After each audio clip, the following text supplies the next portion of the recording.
경의하는 김성은 동지께서는 큰 물과 폭우로 인한 엄중한 피해들이 연속 발생한 것과 관련하여 너무 감정에 오르시어 지형 침해를 알아볼 수 없을 정도로 깊숙이 잠겨든 침수 지역을 돌아보시면서 만성적인 패배주의에 사로잡혀 재해 방지 사업을 관조적으로 대하여 온 일꾼들의 무책임하고 요령주의적인 일본세가 초래한 엄중한 결과는 자연의 재난보다 더 위험한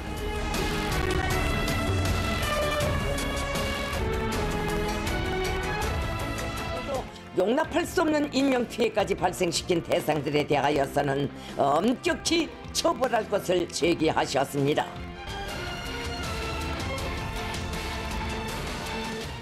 이번 영상은 좀 이례적인 것 같습니다. 허지원 변호사님 어떻습니까? 네, 사실 그동안 김정은 위원장이 뭐 현지 시찰을 나간다 이러면은 뒤에 막 사람들이 쫙 도열하고 있고 완벽한 정장을 입고 되게 안전한 장소에서 사람들과 같이 이렇게 둘러보는 그런 멋진 모습만 보여줬었잖아요. 네. 그런데 지금은 사실은 어떻게 보면 또 다른 멋진 모습이 연출이 된 게 아닌가 하는 저는 그런 개인적인 생각도 드는데 지금 보시면 구명조끼도 없이 보트에 그대로 탑승하고 막 저 소나무 가지에 막 부딪히는 모습도 그대로 나오잖아요. 보트도 출렁출렁거리고 머리도 흐트러져 있고 뭐 셔츠도 이렇게 약간 풀어져 있는 그런 굉장히 뭔가 실질적으로 내가 실무하는 사람이 어떤 그런 느낌까지 주는 그런 모습이 보이거든요. 네. 김 위원장 탑승한 보트에는 그런데 전용 잿더리까지 있다고 해서 지금 사실 수해 현장에서 주민들 불만이 대단한 상황입니다. 그래서 어떻게 보면은 김정은 위원장이 내가 직접 애민 사상을 실현하기 위해서 이 주민들 가까이에서 직접 내가 위험을 무릅쓰고 이렇게 현장 지도를 하고 시찰을 한다 이런 모습을 보여주기 위해서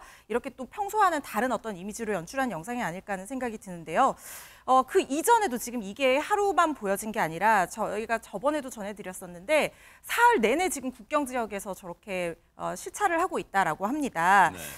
차량을 타고 저렇게 바퀴가 거의 반쯤 물에 잠기는 사실 좀 위험한 상황이긴 하거든요. 네. 그런 모습도 보여주기도 했고 지금 뭐 굉장히 여러 가지 모습을 보여주기 위해서 노력하고 있는 상황처럼 보이는데 네. 그럴 수밖에 없는 게 지금 피해가 워낙 큰데 구체적인 피해 지역명과 피해 인원에 대해서 공식적으로 밝히지도 못할 만큼 피해 상황이 크다고 하거든요. 그 집계도 못할 거예요. 저기는 저 체제에서는 못해요, 진짜. 네. 그러니까요. 일각에서는 지금 몇천 명이 지금 사상했다 이런 얘기까지도 나오고 있는데 김정은 위원장이 아마 그런 것들을 좀 의식해서 저런 영상을 공개하는 것이 아닌가 싶습니다. 김정은 위원장이 28일에서야 현장을 방문했지만 27일에 이미 신의주 의주 지역의 상당 부분이 침수된 상황이었어요. 27일 날 김정은 위원장은 전승절이라고 해서 평양에서 무려 하루에 6개 행사에 참가를 했어요. 그다음에 저녁에는 공연까지 웃으면서 즐겨봤거든요. 신의주 의주는 이미 압사당이 된 상황이거든요. 그러니까 민심이 상당히 흔들리고 있죠. 구명조끼도 입지 않고 보트를 타는 건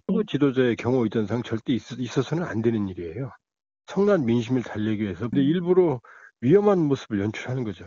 앞서 보니까 무슨 질책도 하고 그랬다는데 대체 어떤 질책과 또 뭐 그런 뭐 강한 얘기가 있었습니까? 김효성 기자님. 네, 각급 간부들 그러니까 책임자들을 대상으로 한 강력한 질책이 있었다라고 전해집니다. 그 질책의 내용은 그렇습니다. 비상재해와 관련해서 위기 대응 체계가 있는데도 그것을 초기에 제대로 작동시키지 않았기 때문에 위험을 더 키웠다라는 내용이 첫 번째였고 두 번째는 부실한 재해 방지 사업이 있었는데 그것 때문에 과거에 문제가 없었던 수해가 없었던 지역까지 이번에 문제가 생겼다라는 점을 쭉 열거했다고 하는데요. 그러면서 용납할 수 없는 인명 피해까지 발생시킨 그 대상들에 대해서는 엄격하게 처벌할 것이다 라고 이야기를 했는데 그렇게 밝힌 바로 다음 날 그 경고대로 문책성 인사가 단행됐다고 합니다. 결국은 한 나라의 재원이란 거는 제한이 되어 있고 북한 같은 경우에는 뭐 나름 본인들은 개방적이라고 하는 폐쇄적이기 때문에 재원은 제한되어 있거든요. 결국 그 재원이 저쪽으로 들어가게 되면 팔 벌벌 하잖아 지금 뒤에서 그냥. 네. 이쪽으로는 들어갈 수 없게 되지요. 그렇기 때문에 김정은 위원장이 현재 갖고 있는 어떤 권력의 구도는 뭔가 하면 옛날에 왕조 시대랑 비슷한 거예요. 러시아 같은 경우에 왕은 올바른 사람이에요. 그러나 그 밑을 갖다 받쳐주고 있는 신하들이 잘못해도 나라가 잘못됐다는 컨셉을 갖다 만들어야 되거든요. 그러면서 왕은 자신은 보호받는 거예요.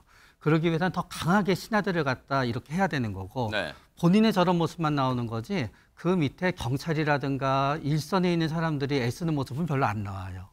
그럼으로 인해서 네. 나는 진정 나라를 신경 쓰고 우리나라 시스템이 안 돌아가는 거는 그 밑에 관료 때문이다라는 걸 해서 본인이 빠져나가려는 거죠. 그럴 수 있겠어요. 근데 아까 귀에 쏙 들어온 말이 있었어요. 최재명 교수님. 네. 이게 왜 전문가가 보기에도 쇼 보여주기 신기하면 아니 저 고무보트에 잿더리가 웬 말입니까? 잿더리가 지금 이정실에 지금 담배가 지금 눈에 들어와서 손에 잡혀요 이게 지금. 그러니까요. 그게 말이 안 되는 거죠. 저기다가 전용 잣대를 넣는다는 게 말이 됩니까? 그것도 말이 안 되고요. 진짜네.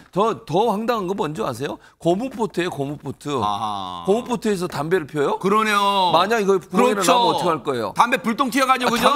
당연하죠. 그리고 구명조끼 안 입은 건 저건 말도 안 되는 행동이에요. 자기만 아니면 모르. 딴 사람들을 위험에 빠뜨리는 행동 그렇죠, 아니에요? 네. 아니, 그러니까 저기 지금 보면 군인들 저거 구명보트를 운행하는 군인들만 입고 있어요. 지금 아하, 보면 네. 저기 옆에 탄 사람들 김정은이 아니면 다른 사람도 못 입잖아요. 아하. 저런 행동하는 것도 대단히 위험한 현상이고요. 네. 이게 사실 최근 국정원에서 김정은 건강에 대해서 몸무게가 140kg에 달하는 초고도 비만이라고 밝혔고 네. 또 심장질환 고위험군에 해당한다고 밝힌 바 있습니다. 네. 지금까지 고혈압, 당뇨가 있다는 게 알려지고 있고 그 약을 먹고 있는데 새로운 심장질환 약을 찾고 있다는 얘기까지 나오고 있는 상황이에요. 아하. 건강상 상당한 문제. 그런데도 흡연을 하고 있는 상황이거든요. 반성도 지금. 못해요 지금 보니까. 그렇습니다. 네. 또 하나 뭐냐면 이게 본인만 저러는 게 아니고요. 비상대책위가 지르는 전흥 열차 있죠. 여기서도 네. 지금 담배하고 성냥 아이고, 보이시죠. 아이고, 그리고 딸하고 맨날 김주혜 네. 그 딸하고 같이 다니잖아요. 그 딸은 아직 10대예요, 10대. 아하. 그 애 있는 데서 담배를 펴요. 아하, 간접흡연 참나, 아닙니까? 진짜. 그리고 아이고, 진짜. 그 김주혜가 성냥갑 들고 있는 모습까지 나와요. 아이고 참 아빠를 데리고 진짜 다니면서. 참 그래서 가정교육 잘한다 진짜네. 그러니까요. 이런 모습을 보면 김정은의 태도 자체는요. 존중받을 수도 없고 네. 저런 모습을 보이면서 건강도 악화됐는데 다른 사람 위협 빠뜨리는 행동까지 하고 맞아요. 있으니 이런 순시가 무슨 의미가 있는지 네. 정말 답답하다 이런 생각이 듭니다. 맞아요.